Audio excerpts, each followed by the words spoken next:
privilege and honor to be here with the JVC crew to present some pretty cool stuff here today. And you're probably wondering who I am and why am I here today versus a JVC trainer, right? So I really want to have a lot of fun in our presentation. We're going to talk a lot of, you've been through a lot of presentations today, let's be honest, right? So I'm going to change things up a little bit. We're going to have some discussion of really who I am, how I kind of fit into this mold, who JVC is, and what makes their products great, right?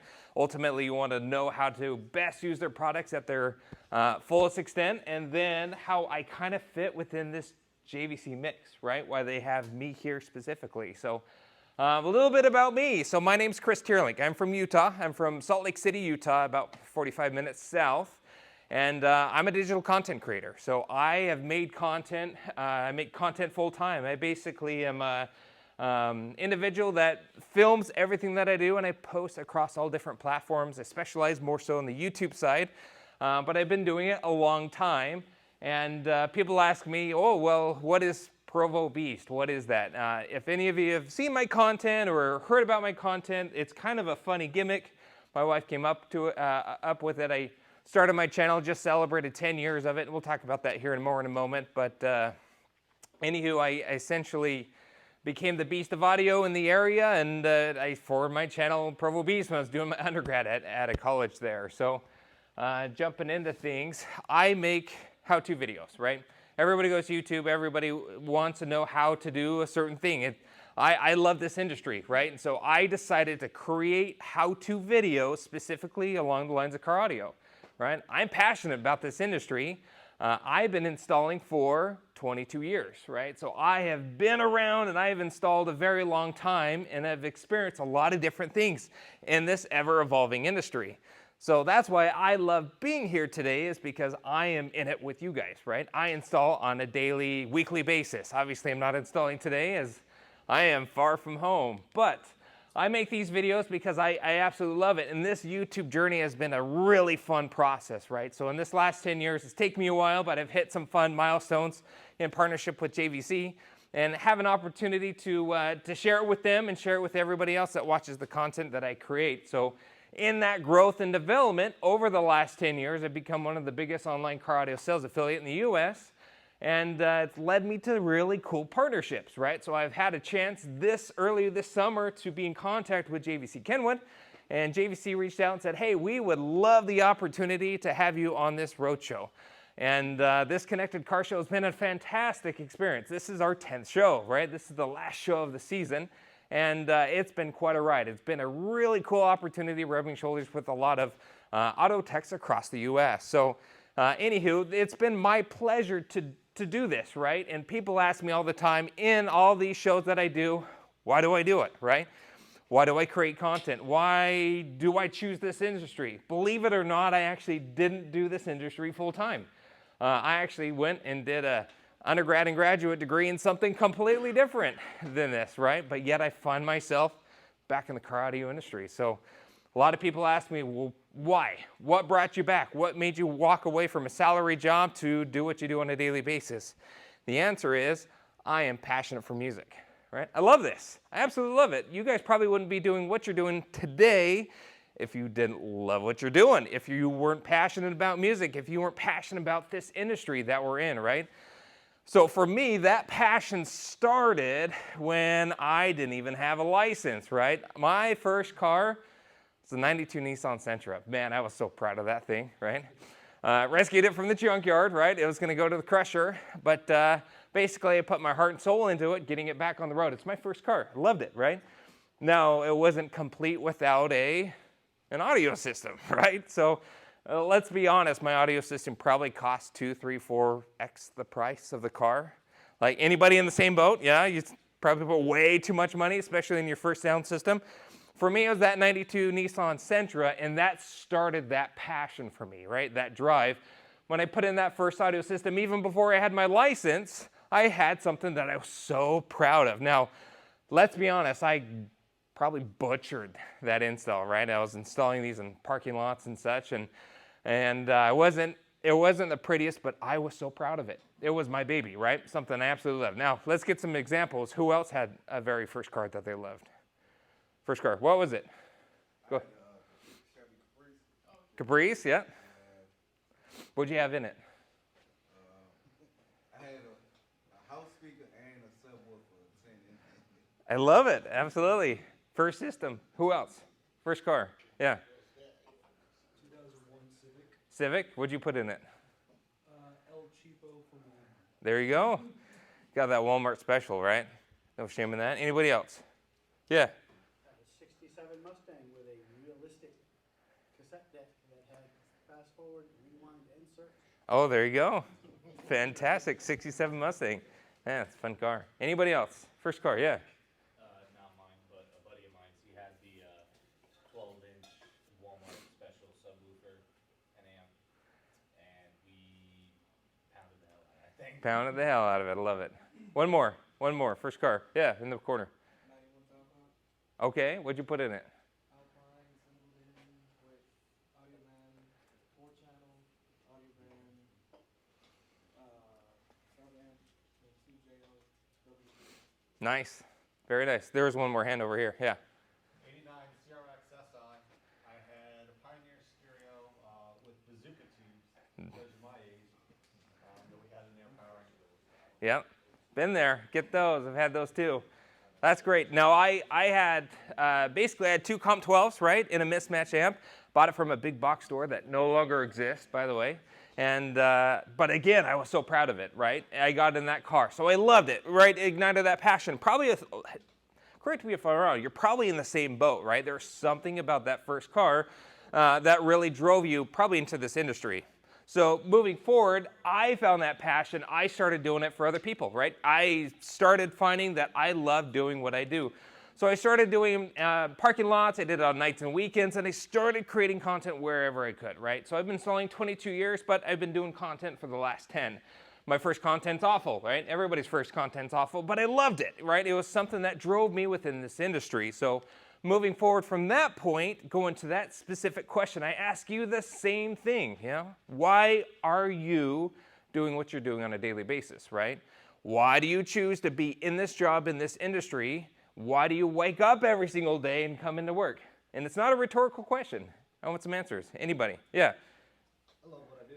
You love what you do? I love what I do. It's new every day. I've worked a lot of jobs in my life, but this is one job where I find something new every day. Every day. 100% agree with you there. Anybody else? Never stop learning. Never stop learning. Hey, it's an ever-evolving industry, right? And it's moving sometimes too quickly, and it's amazing that we can adapt and evolve with it, right? Anybody else? Now, don't say that you're showing up because it's a paycheck, right? If you're just coming for their money, you might be not in the right industry, right? Essentially, we're here because we love it, right? And it's probably safe to say that you guys are passionate about music too. Is that fair to say, right? You guys love it?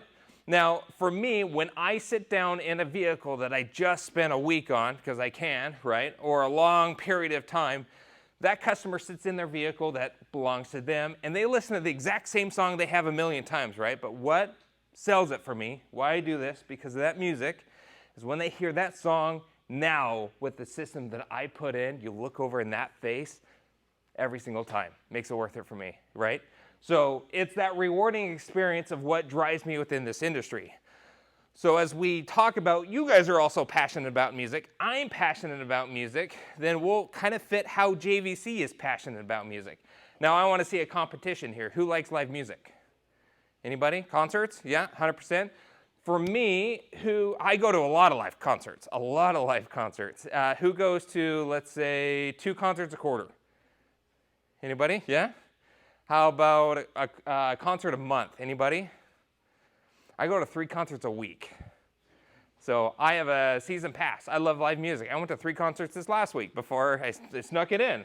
You know, my last show I went and saw Creed. Why not, right? Because it's an opportunity to feel something about that live music, right? It's part of my soul.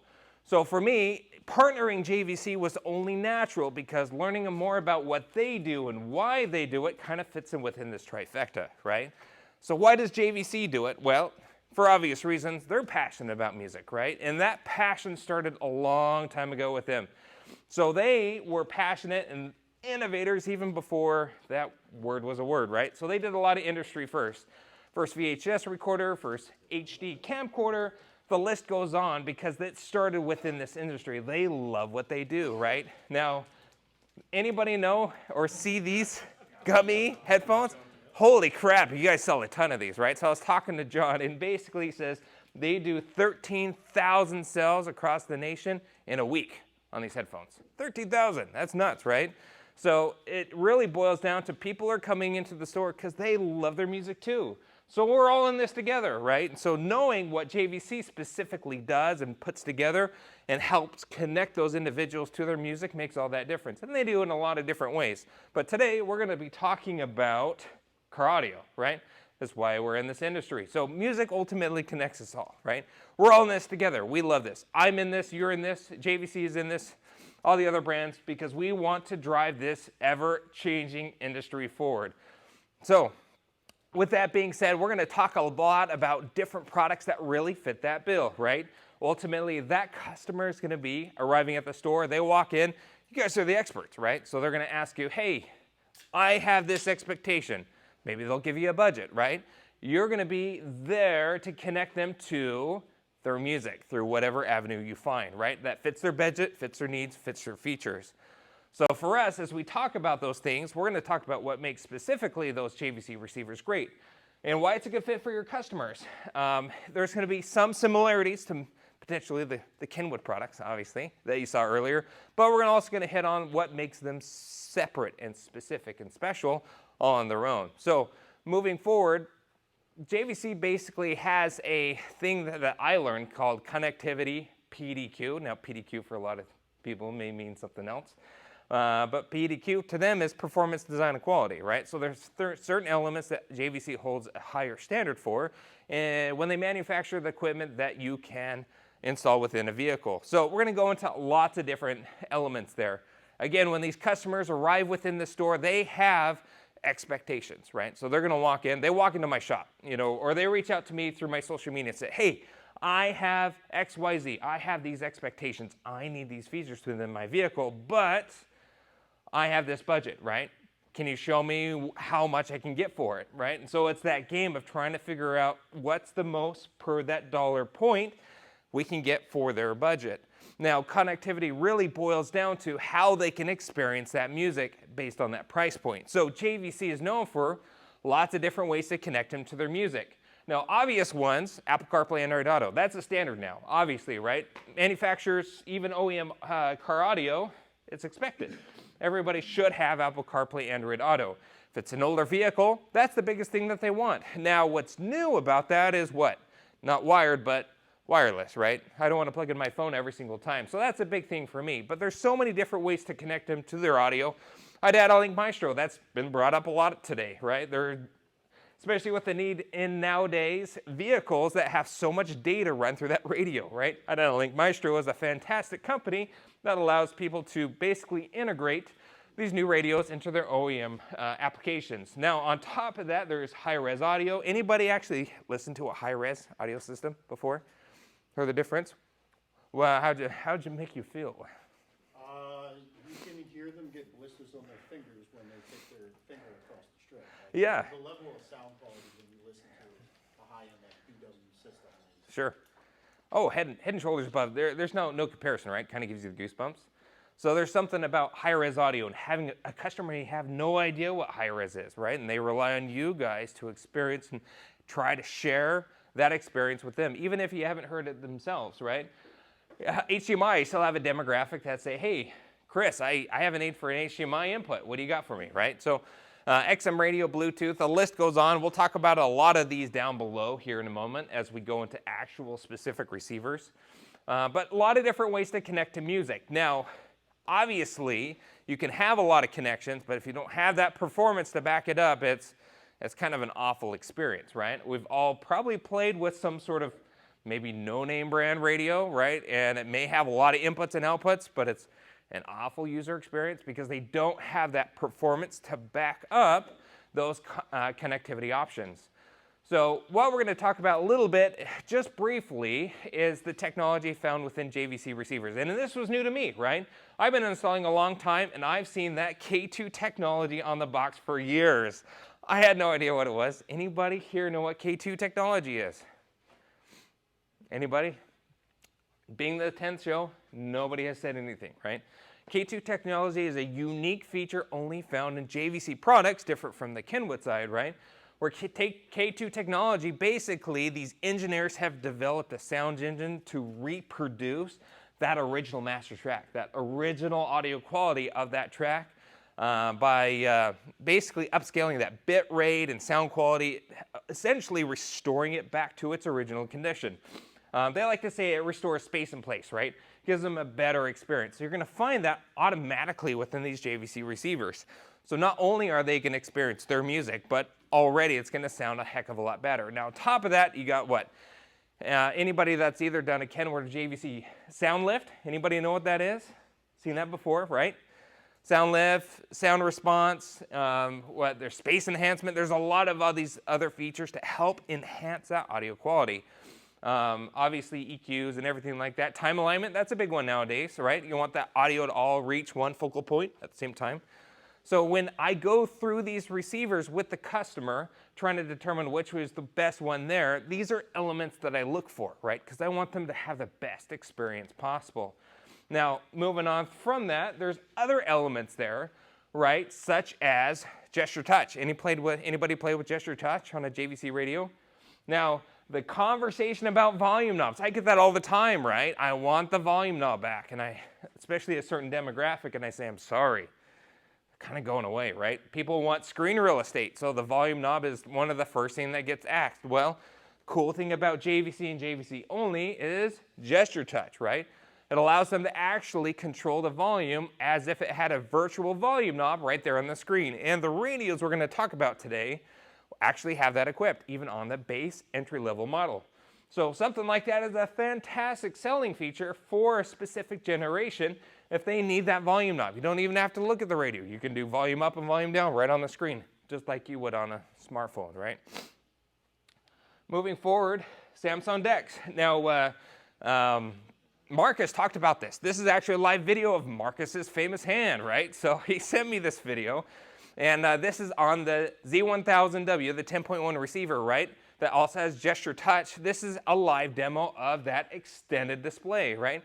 So anybody that's used Samsung DeX, again, these audio processors are fast enough to actually render a lot of this content real time, allowing you to experience a really great user-friendly opportunity to use your phone in different ways, right? You can render YouTube right there on the screen. So again, performance is a big thing, right? So JVC is known for having those guts to actually render a lot of this real time that fits the budget of the customer. Now, design, sleek and clean, right? One thing I guess known about JVC receivers, they don't have a ton of buttons, right?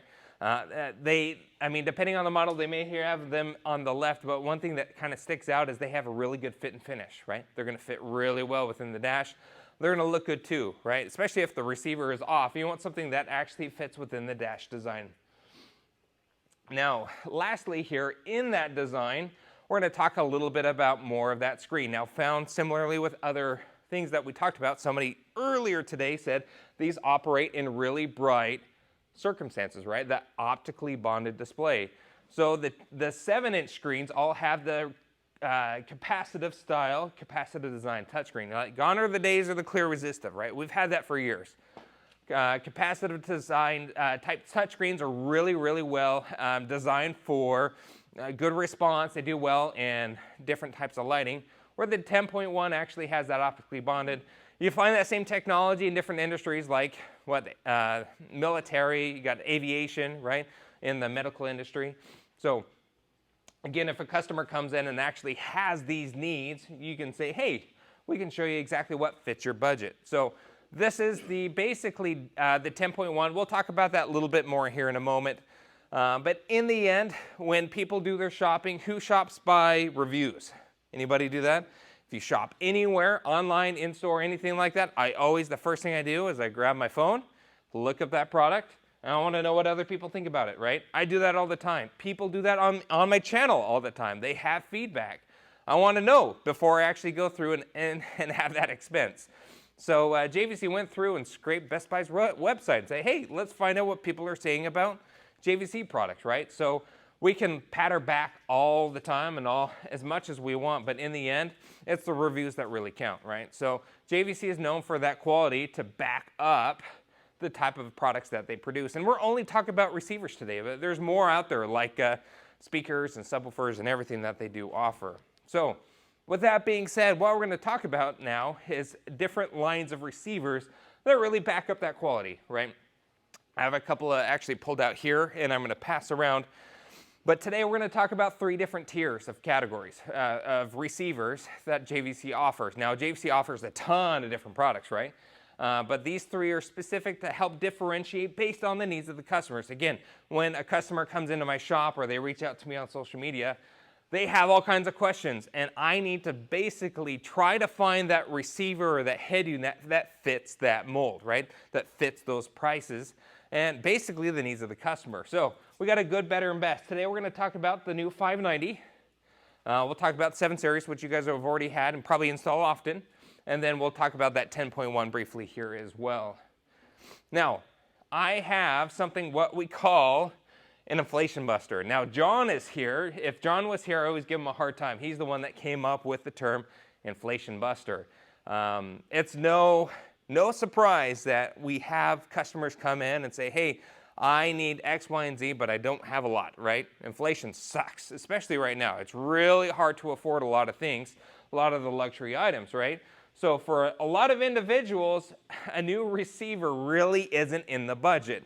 JVC is no stranger to that, so they decided to try to find a new solution, releasing a new product that actually fits that bill without sacrificing the quality that they're known for, right? So again, John Marshall, who's not here, came up with the inflation buster. It's the new 590 BT.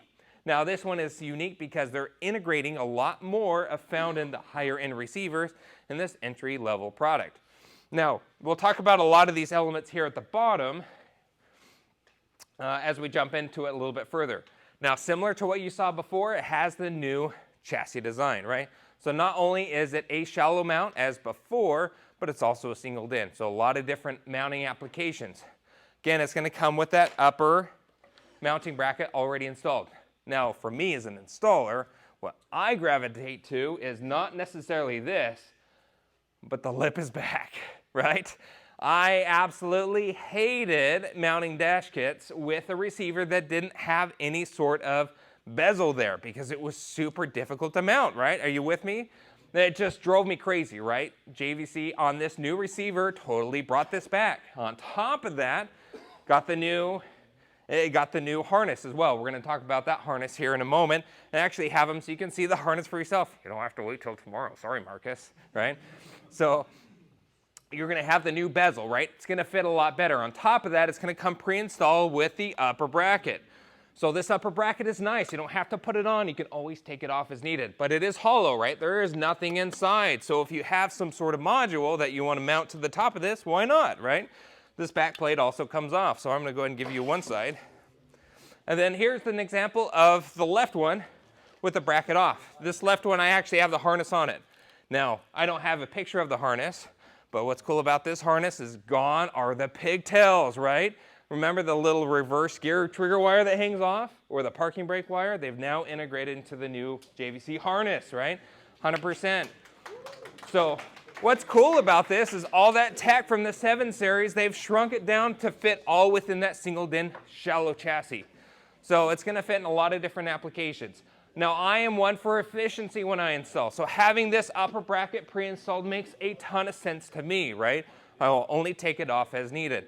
So as those go around, you'll notice there's a couple of things to take note of. You'll look at the different connections on the back and so on and so forth. Now what's new about this JVC also got that new screen, right? What was the past 7-inch screen resolution? What was typically 800 by 480, right? Something like that. That's been around a long time, right? In this new receiver, they've now bumped that up to 1024 by 600. So again, more pixels in the same real estate is going to give you a more HD image. You combine that with the capacitive design touchscreen, this thing is, guys, this thing's going to pop. And like, it looks super cool. So it's really going to stand out within the display. So for me, when I have a customer come in and they want a really good display, a really great experience at a budget price, this is 100% a go-to, right? So as those get passed around, we'll get that booted up tomorrow. Obviously, we can't have it on while it's being passed around, but I'll have it booted up tomorrow for both versions so you get to play with it a little bit more. So you'll obviously see a huge difference in screen resolution. On top of that, just like the Kenwood affiliate, it's also getting that wired USB mirroring experience. iOS users finally get that as well, right? So we don't have to go into that great depth. You've already had an opportunity to learn about that from Marcus. But again, JVC gets that as well. Now, while it's plugged in, you get a higher charge rate, right? 2.1 amps, right from the USB port found on this. Remember, this is the entry-level receiver, right? This is the base-level receiver. So gone is the 560. And to be honest, as an unbiased individual here, 560 was awful, right? Let's be honest, right? It had the Euro harness, and it just wasn't a great fit. The thing is, with COVID, everything was off the shelf. It wasn't a genuine JVC unit. Where this one is, they actually were able to reproduce a receiver that is theirs, right? It's going to have all those quality bits. So you'll experience that, again, as we get that booted up here tomorrow. So that is the new 590, right? Totally different. It really shares no similarities except for it looks similar in terms of a GUI. Like the 560, 590 is totally different. New screen, new chassis, new internals, everything's new. New harness, everything for your convenience. So again, we'll see that a little bit more tomorrow. We're going to move on now to the 7 Series. Now, we've probably installed a few 7 Series, right? There's a couple of different versions. We've got the 780, there's a 788BH, right? 785BW. So we'll talk about those here more in a moment. So as we step up, it's going to open up more connectivity issues, right? So if you look on the back of the chassis of a 780, you'll notice that there's a heck of a lot more inputs based on the needs of the customers. This may not be the right receiver if the customer literally is just coming in and saying, hey, I just need Apple CarPlay, right? This may not be the right solution. Where this specific unit shines, it does have Identilink Maestro capabilities, right? It does have multiple camera inputs. One thing that makes this one stand out is HDMI. Now, again, you may not have a lot of need for HDMI. Every once in a while, I do. I have somebody say, hey, I need a new receiver. Oh, yeah, and it would be super great for the kids that have an HDMI input, right? So I go do a 7 Series and provide that type of connectivity option for them. In addition to that, we also have on the back here multiple analog camera inputs, right? So on the 7 Series comes standard with both a backup camera and a front camera input. There's actually a third camera input. Does anybody know where it's at? AVN, right? Reassignable AVN, right? You can actually convert that into a dedicated third camera input. Now, again, you can control a lot of that through the Identilink Maestro port. In addition, if the vehicle that it's going into has a lot of data-driven cameras, right? Through Identilink Maestro, you're able to actually unlock a ton of those, blind spot and everything like that through Identilink Maestro connectivity. So again, just depends on the vehicle. The 7 Series adds in a ton of extras for you. Series XM, we're not going to beat this dead horse because we've already talked that through with past individuals. But again, if there's a need, Series XM is something. And the 7 Series and the most recent ones that come out, they've also cleaned up the user interface quite a bit. So it looks a little bit different. So lastly here, Identilink Maestro. Identilink Maestro also got a little bit of a facelift within this as well. Again, this is just in the 7 Series. We'll talk about the RR and the RR2 a little bit more here in a moment. As an installer, I like to learn as much as I can about those modules to make sure I can integrate them and get the most out of them as possible. Now, there's one last thing on the 7 Series that sticks out to me that I didn't even know about. Now, if you have an audiophile walk into the install bay, right, and they have certain needs here, there's an actual secret hidden menu within a JVC 7 Series receiver. So if you go ahead and hit the volume down button, and right here on the top right-hand screen, it opens up a network mode. Anybody done this before? So this is a crossover mode, so you can switch from the traditional 2-way, right, into a dedicated 3-way. So you can change it from the front rear sub to highs, mids, lows, and the sub. It's an opportunity to extend more setting options for that customer, especially if they decide to go active or do you want to set up a specific front stage, something like that, right? So just more information is power, especially knowing that you can go in there. Essentially, you can set it up into a 3-way mode and it's all ready to go. Now, we have the 780. We've talked about the 780, has a lot of connectivity inputs. And to be honest with you, with the 780, this Inflation Buster going around has a much better screen. Yeah, better screen resolution. But the 780 still is a great option because not only is it there with a ton of inputs, but there's a 785BW. What's the difference? Wireless Apple CarPlay.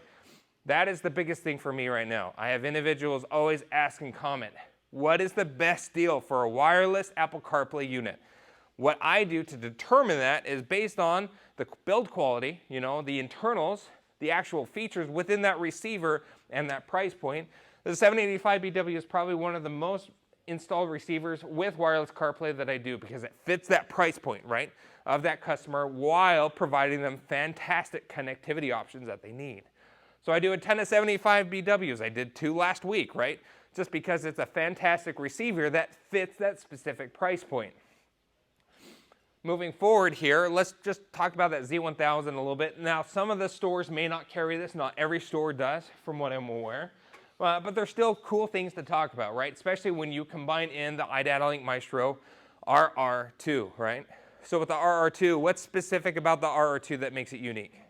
It has a programmable output. Programmable outputs. So JVC Kenwood worked really closely, and this specifically JVC worked closely with iData-Link Maestro to make more use of those programmable outputs, right? So what they did is they decided to have a lot more flexibility there. In addition to ADAS, which we've already talked about here today, right? Has that performance, that same performance that we've talked about to run those live notifications, that live data from the vehicle. For all that, they've also added in these programmable inputs, or outputs, excuse me. Now what's cool about this is I'm from Utah, right? So I have a ton of overlanders. It's huge in Utah, right? We got Moab, we got Zion. If anybody's been there, that's like the total scene down there, especially southern Utah. So there's a lot of individuals that come to me and say, hey, I have this rig that I've built. I have these needs. What's a good receiver for me? I always go to the Z1000 because it has those programmable outputs. They don't have to put in those physical dip switches. So you have up to 3 assignable programmable outputs to control a light bar, a winch, a lift gate. Those are some examples, right? But the sky's the limit. Anything that takes a 12-volt trigger, you actually program it. And you can go in and change these colors and these icons to really customize it to fit the needs of your customer. So again, depends on their needs, right? They're going to reach out. Don't drop my receiver. Careful there. Thank you.